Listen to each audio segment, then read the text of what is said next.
In the last session, we looked into the uh, derivation for the energy associated with flowing fluid, and we came to a conclusion that if there is a fluid flowing, it would have essentially an energy equivalent to PV, which is necessary to continue the motion or to continue against the resistance caused by the fluid itself, and that is the energy associated with flowing fluid.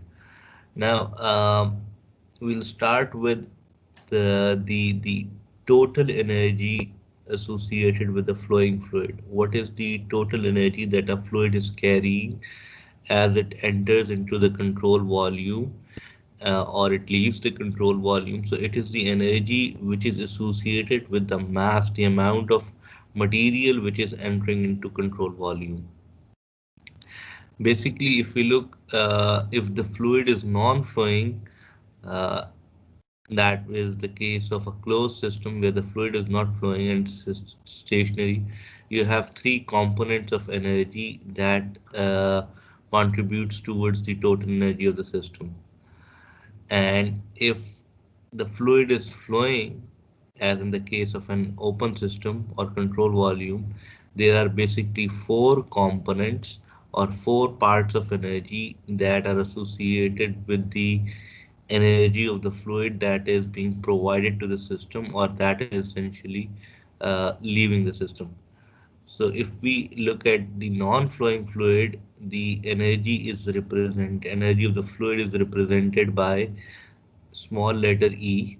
Since essentially the fluid is not flowing, you attribute this energy to the system itself, such as in the closed system, the energy of the system is basically that of uh, internal energy represented by small u, the kinetic energy, and the potential energy, all of them expressed in per unit mass.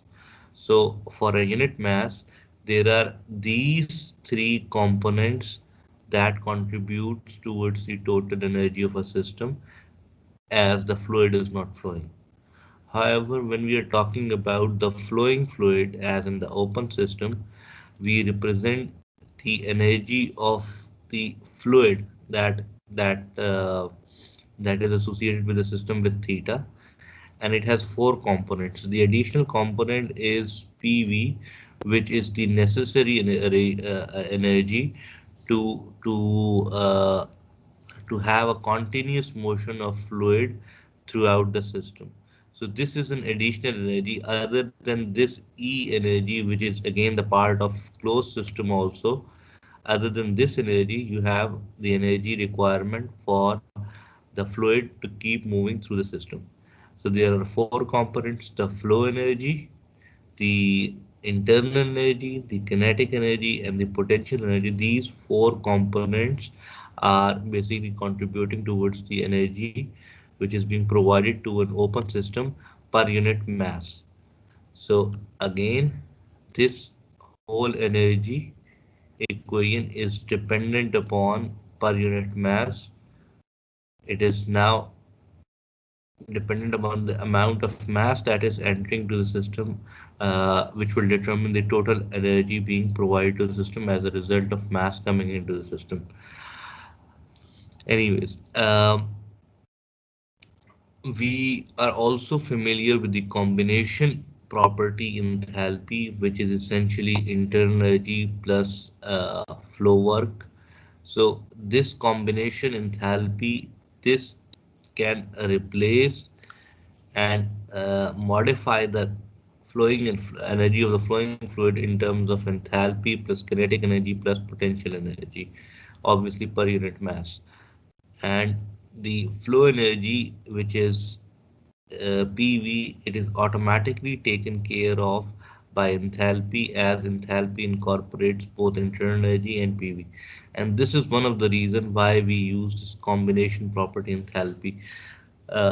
It it helps us simplifying the equation. All right. Is it clear so far? Yes, sir. Yes, sir. All right. Now, again, the summary. Non-flowing fluid, you have internal energy, kinetic energy, and potential energy as a through three component for non-flowing fluid. Non-flowing fluid, you are basically referring to closed system where the fluid is essentially stationary. Flowing fluid, you have four components. The additional components is the flow energy, and the three components, internal, kinetic, and potential energy, are the same as we have that in closed system. So this part basically refers to the energy which is being coming into the system as a part of open system. Now both these energies are associated with mass as they are expressed per unit mass. So the total energy that would contribute or the energy the total energy that would contribute towards the energy of the system in terms of mass would be the E mass. This is nothing but mass multiplied by the energy per unit mass of the flowing fluid. So theta represents the energy of a unit mass that is becoming the part of your system, and if you multiply it by the mass which is coming into the system, it would contribute the total amount of energy that is becoming the part of system as mass is entering the system, or it is the energy which is leaving the system as the amount m amount of fluid leaves the system. Similarly, if we talk about the rate at which the energy is entering into the system, uh, or the rate at which energy is being transported into the system, we'll represent by E dot mass, because this energy is associated with mass essentially.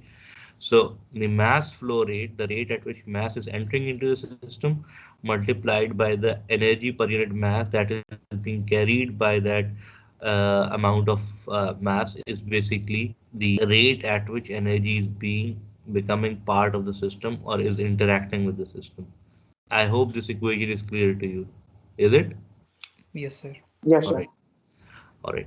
For a specific case where your kinetic and potential energies are zero or negligible, in such a case where your kinetic and potential energies are negligible, you have a very simplified equation for the energy in terms of mass. So the energy associated with mass is simply mass multiplied by the enthalpy, and the rate of energy associated with the open system in terms of mass is mass flow rate multiplied by the enthalpy of the system, or it is basically enthalpy per unit mass.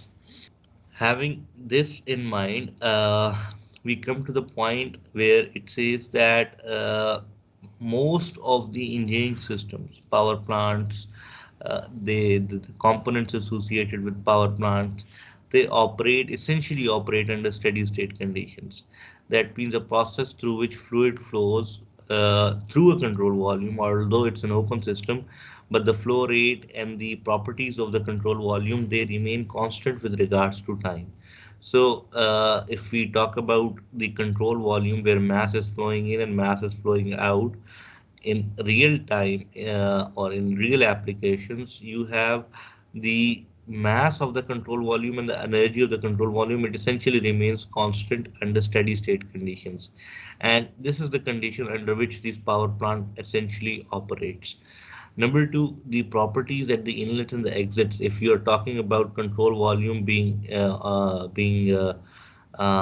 under steady state condition, you are essentially saying that the properties at the inlet and the outlet, they are essentially not changing with time. So with this in mind, we move on towards the mass and energy balance equation for steady flow processes. Now we were moving towards how to apply the mass and energy balance equation for open systems we are which we are assuming, or which basically are very much close to the real time processes where systems are operating under steady state conditions. Uh, as we had looked into the energy balance equation for closed systems, I had mentioned this in the introduction of this chapter that we'll have two balances in this control volume or open systems. One is the mass balance, and the mass balance for open systems. Can you give me an idea what should be the mass balance for an open system which is operating in the steady state condition? So mass flow rate at both The mass, inlet and the outlet will be equal. All right. Yes, Izhar. yes, sir, so same here. Mass flow rate will be constant. Mass entering and mass outlet at the same time will be constant. Uh, this is when you have one inlet and one outlet. And in a more generic way, you say the summation of the mass flow rate, the rate at which mass is entering into the system, sum of all the rates at which the mass is entering into the system through various inlets is or should be equal to sum of all the mass flow rates, the rate at which the mass is leaving the system from all the exits. Yes, in a simplified form, when you have a single inlet and a single outlet, you would say the mass flow rate 1, which is at the inlet, is essentially equal to the mass flow rate at the exit, which is m dot 2. Or if you have to express this in terms of rho AV, you would say that the product of density, average velocity, and cross-sectional area at the inlet should essentially be equal to the product of density, average velocity, and cross-sectional area at the exit. Now, this equation could further be simplified if you have an incompressible substance. In an incompressible substance, the density rho 1 is equal to rho 2 equals to rho. So that means you would essentially have this to cancel out again for an incompressible substance. This means that the volume flow rate at the inlet should essentially be equal to the volume flow rate at the exit. But this is for incompressible fluids. All right. Moving on towards the second part, which is energy balance equation. You have energy balance equation which says that E dot in minus E dot out is equal to change in energy of the system per unit time. Since you are referring to the system as a steady state system, that means the change in energy of the system with regards to change in time would essentially be zero since you're talking it to be a steady state system. This means that E dot in is essentially equal to E dot out, that whatever the rate at which energy is coming into the system by heat, work, and mass, summation of all the three mechanisms, is essentially equal to the rate at which energy is leaving the system again by the three mechanisms: heat, work, and mass. Now, the mechanisms may change in the sense that there may be a case where the energy coming into the system is more in terms of heat and less in terms of mass, and there is no work, but it is leaving in the form of mass more, and lesser amount is being uh, released in the form of heat, and there is essentially no work. So there could be interconversions between the mechanism, but essentially the overall rate at which energy is coming into the system should be equal to the overall rate at which energy is leaving the system for a steady state open system. And once you look or you split these three mechanisms into individual forms, you would come to know that uh, Q dot in, the rate at which heat is coming into the system, plus W dot in, the rate at which work is being done by the system or on the system, uh, plus M dot theta. This in summation in represents all the inlets. M dot theta represents the rate at which energy is coming into the system in terms of mass. This should be equal to the rate at which heat is leaving the system, work is done by the system, and again, the out summation refers to the outlets. M dot theta refers to the energy leaving the system uh, in terms of mass. Uh, as I have mentioned, theta could be further modified into three categories: enthalpy, kinetic energy, potential energy, enthalpy, kinetic energy, and potential energy of the fluid. Enthalpy already incorporates the internal energy plus flow work. It already incorporates that. So it's a uh, combination property. Now, there's one more thing which we had already mentioned also in closed system also. Uh, at times you will find that if I want to modify this equation, I could bring Q out onto this side with a negative sign. That means I could say that Q dot in minus Q dot out, this would be the left hand side in terms of heat, the rate of heat being supplied to the system. If I bring Q out onto this side, this can be expressed as Q net in, or it could also be expressed as simply Q dot. So this expression could also be represented by this, or this could also be represented by Q dot. Similarly, I can bring W out onto this side with a negative sign. That means it could be W out minus W in. This could also be represented by W dot net out of the system, or simply W dot. When I bring W out onto this side, I can express W out minus W in with this expression, or simply W. All right, is this clear? Yes, sir. All right, Yes, sir. all right, great. So when you look at the equation over here, you have simply simplified it. You have taken the mass energy associated mass flow rate onto the right hand side, which means the energy flowing out of the system in terms of mass minus the energy flowing into the system in terms of mass flow rate. This is essentially equal to Q dot minus W. Q dot is essentially Q in minus Q out, and W dot is essentially, since you have a negative sign, you have minus W out minus W in. This would essentially become, if you open up this equation, it would become the equation that we have seen on the previous slide. So you could represent W with W out minus W in, and Q with Q in minus Q out. That means heat input and work output both are considered as positive. This is all positive. This is all positive. Anyway, so this is the expression in which you could modify your equation. Now, if you have a single inlet and outlet, you can bring the mass flow rate. If you have single inlet and outlet, you essentially have mass flow rate 1 equals to mass flow rate 2. That means the inlet and outlet, there is one inlet and one outlet.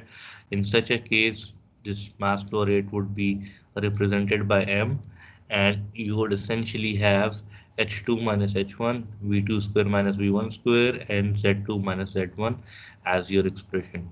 If you want to get rid of mass flow rate, you can divide Q dot by mass flow rate, and Q dot divided by mass flow rate, or W dot divided by mass flow rate, would essentially cancel out the time constraint, and you will essentially have Q and small w, that means energy per unit mass. So if you divide it by the mass flow rate, you'll have heat per unit mass, work per unit mass, and these quantities are already per unit mass. So this would be your per unit mass equation. Again, if you have a simplified form where the kinetic and potential energies are negligible, you can express the equation by neglecting these two. These two approximately equal to 0 would lead to Q minus W is essentially equal to change in enthalpy. And this I've already expressed that Q is essentially Q dot divided by M dot, and W is W dot divided by M dot. Uh,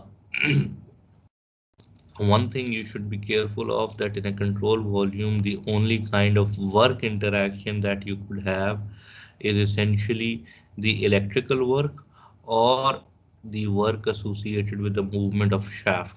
So in an open system under steady state operations, shaft work and the electrical work, they are the only forms of work that a simple compressible system may involve in. Uh, this is the energy balance equation and the mass balance equation for an open system and operating under steady state conditions. Now, we'll move on towards the important part of the fifth chapter, where you will consider many engineering devices. They operate under steady state conditions for long periods. That means the components of steam power plants such as turbines, compressors, heat exchangers, pumps, they operate non-stop for months, and it is only for certain period of the year where the plant is being shut down for maintenance and the equipment they are not working. Otherwise, they are working continuously day in and day out under steady state conditions. So these devices, they can be very conveniently and very accurately assumed to be working under steady state conditions, and these devices are essentially known as steady flow devices. So the steady state equation that we have developed in the last slide, we'll try to apply this equation on different components of power plants or different components that are involved in engineering applications. So the first set of components on which we'll apply this equation is essentially the nozzles and diffusers. Nozzles and diffusers, we'll try to understand what their functions are, and then we'll try the energy balance, apply the energy balance equation on nozzles and diffusers. These devices, nozzles and diffusers, they're commonly encountered in jet engines, rockets, and spacecrafts, complicated applications, complex engineering applications, and they could be applied on as simple as applications as that of garden hoses. Now, the function of nozzle is essentially to increase the velocity of a fluid. The primary function of nozzle is to increase the velocity of the fluid, and this is done at the expense of pressure. So by reducing the pressure of the fluid, uh, or by decreasing the pressure of the fluid, essentially the velocity of the fluid is being increased in a nozzle. Diffuser works in an exact opposite manner. The function of the diffuser is that it basically increases the pressure of the fluid by slowing it down or by decreasing its velocity. So uh, here is the geometric representation of nozzle and diffuser. The prime reason for which a nozzle is called a nozzle is that the velocity at the exit, velocity of the fluid leaving the nozzle is much higher as compared to the inlet velocity. Similarly, the velocity of the diffuser in diffuser, the primary function is the velocity at the exit is much smaller than that at the exit. Now, the geometric representation, if we think of nozzle, the obvious picture that we have in our mind is that the cross-sectional area in a nozzle reduces in the direction of the fluid motion. Fluid is moving in this direction, so the cross-sectional area would reduce in this direction. This is the geometric picture of nozzle that we normally have in our mind. And the diffuser, the picture of diffuser is exactly the opposite, that the cross-sectional area is increasing in the direction of fluid motion. This is true, but this is conditional.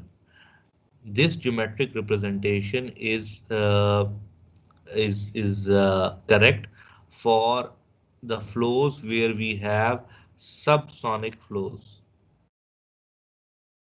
Subsonic flows, that means the flows in which the exit velocity, the velocity at the exit V2 is less than the velocity of sound.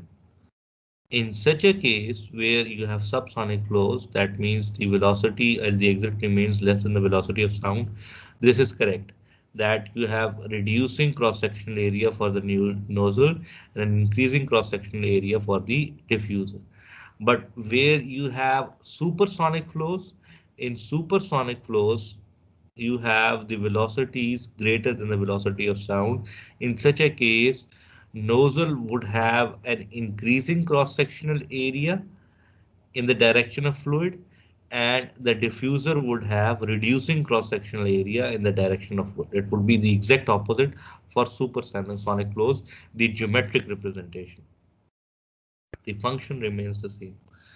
So the cross-sectional area of a nozzle reduces in the direction of flow for subsonic flows and increases for supersonic flows. And the reverse is true for the diffuser. That means the cross-sectional area increases for subsonic flows and decreases for the supersonic flows in the direction of flow.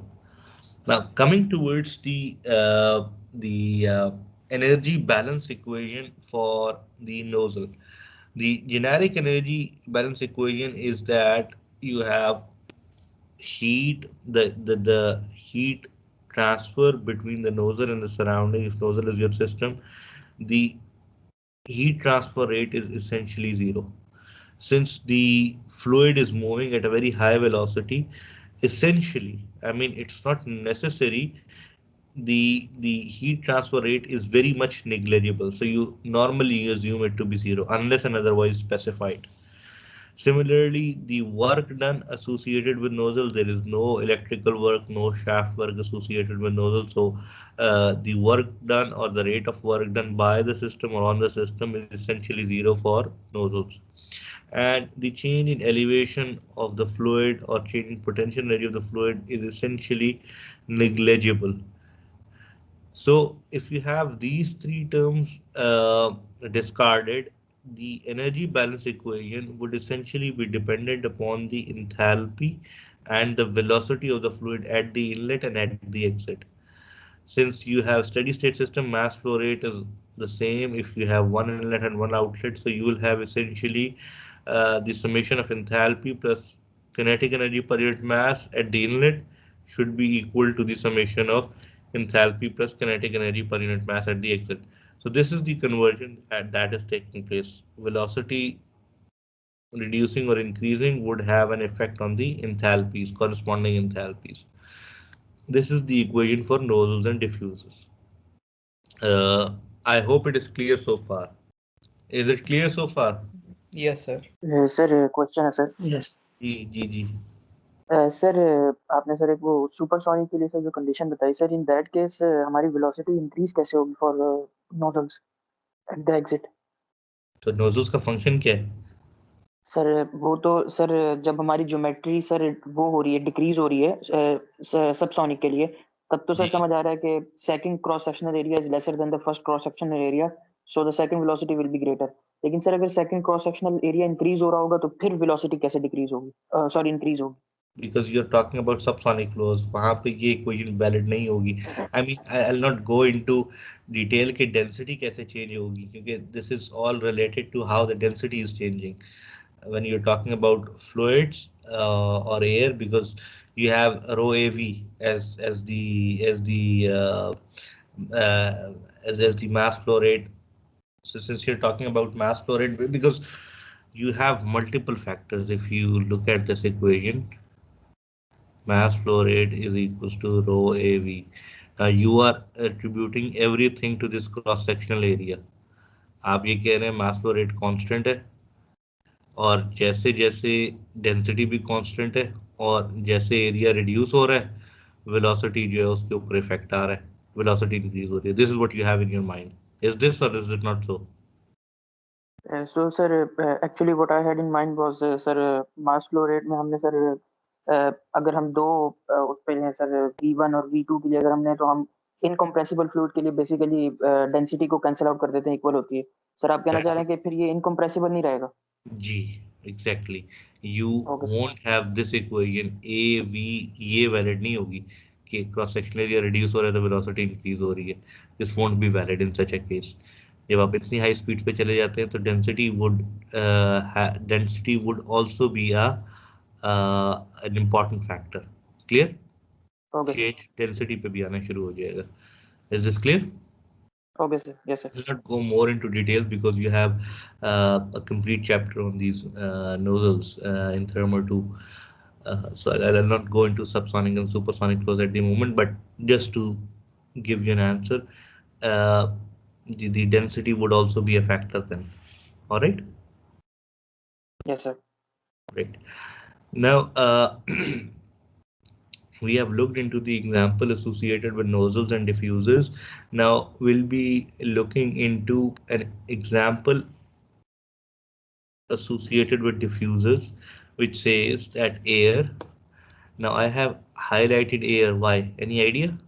I have highlighted it for the fact that now if I can assume air as ideal gas, and I can use the tables associated with ideal gas for air when I have air as a fluid. Air at 10 degrees centigrade and 80 kilopascal, it enters into the diffuser of a jet engine steadily. That means you have steady state condition with a velocity of 200 meters per second. The inlet area of the diffuser is 0.4 meters square. The air leaves the diffuser with a velocity that is very small compared with the inlet velocity. That means you can assume V2 to be almost equal to zero. The genuine velocity is essentially zero. It means that the mass flow, you have to determine the mass flow rate of the air and the temperature of the air leaving the diffuser. These are the conditions, these are the conditions given to you in terms of pressure and temperature. This is velocity and cross-sectional area given to you. You have to determine the mass flow rate of the air and the temperature at the exit. So, any idea how I can find out the mass flow rate of the air? So rho AB. Density find करेंगे और velocity और area given है. All right. So the first step is to write down the formula for mass flow rate, which is rho A V, rho 1, A1 and V1. V1 and A1 are given to you. I have to find the density. कैसे find out करूँगा density? Sir rho is equal to P over R T से हम कर सकते हैं sir, are air के लिए हम निकाल लेंगे. Sir ideal gas equation use करेंगे Yes, assumption that यहाँ पे. is very good. So that is the reason I highlighted air as an ideal gas. When you have the ideal gas, you can apply the ideal gas relation where rho V equals to RT, and you can say that V is equals to RT over P. Temperature is given to you, pressure is given to you, R for air is an ideal gas. You can find it from the table. If you have specific volume is essentially 1 over density. All right. So essentially you have R value from the tables for air. Temperature again in absolute scale, Kelvin. Pressure is given to you. You have all these three values. You can find out the specific volume. Once you know the specific volume of the fluid, the mass flow rate is the volume flow rate, V dot, divided by specific volume, or density multiplied by velocity multiplied by area. Density is essentially 1 over specific volume. This would give you the volume, the mass flow rate. Now, if I know the mass flow rate, how can I find out the temperature of the air leaving the diffuser? I'll simply write the equation for you in terms of energy balance. If you look at the energy balance equation, it is m dot h1 plus v1 square over 2 equals to m dot और enthalpy से find into h2 plus v2 square over 2. Now, all right, I'll write it over here a little more clearer. M dot 1 into h1 plus v1 square over 2 is equal to m dot 2 into h2 plus v2 square over 2. M dot 1 and m dot 2 are they same? Yes, sir. So they would essentially cancel out. You will have h1 plus v1 square over 2 equals to h2 plus v2 square over 2. Now v1 is given to you. What is v2? 0, sir. Almost zero. Now h1, can you find out h1 enthalpy at this condition? Yes, sir. The enthalpy of an Table use ideal करें gas. एक minute. Enthalpy. Thank you.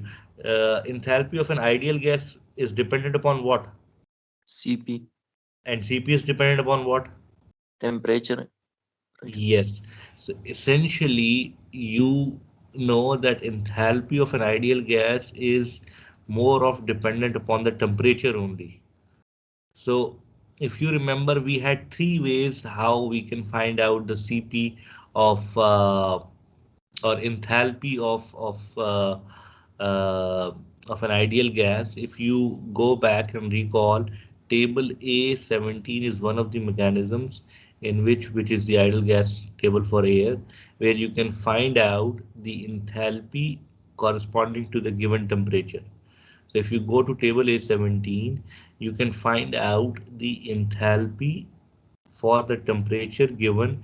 You can find out temperature is 10 degrees centigrade, which is 283 Kelvin. For this temperature, you can find out the enthalpy, which is your H1. So can you find out H1? Yes, sir. Yes or no? Sir, Yes, sir. temperature given है. All right. Yes. So you can find out H1, you know V1 square or V1, you know V2 is 0. Can you find out H2 then from the equation? Yes, sir. If you know H2, can you find out the temperature? Yes, sir. Change in enthalpy will be equal to Cp into change into. No, please no. The way you have found out H1 is the same way you'll find out temperature. Right now, what you did was you had a temperature and enthalpy table. You went to 283 Kelvin and you read out the value, that is the value of H1. Now you have found out the value of H2. So you'll go to the enthalpy and read the corresponding temperature in terms of enthalpy. That's the simple way. Clear enough? Don't Yes, know sir. Yes, sir. deeply in detail in this. So heat transfer, as I mentioned, it is negligible or have not been mentioned, so it is negligible, zero, no work associated, no change in potential energy. We have a simple equation where m dot h1 v1 plus v1 square over 2 is equals to m dot h2 plus v2 square over 2. Mass flow rate would cancel out. You would have h2 as the subject of the formula. H1, you will find out again h at 283 Kelvin.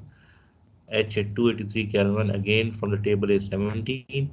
Plug in the values 283. This is H1 known to you, velocity known to you. You will divide it by 1000. The velocity, the energy associated with velocity. Why? Because enthalpy is in kilojoules. Once you have that, you'll have the value of H2. Once you have the value of H2, you'll go again to table A17. You'll go to table A17 and read the corresponding temperature, which comes out to be 303 Kelvin. Clear enough?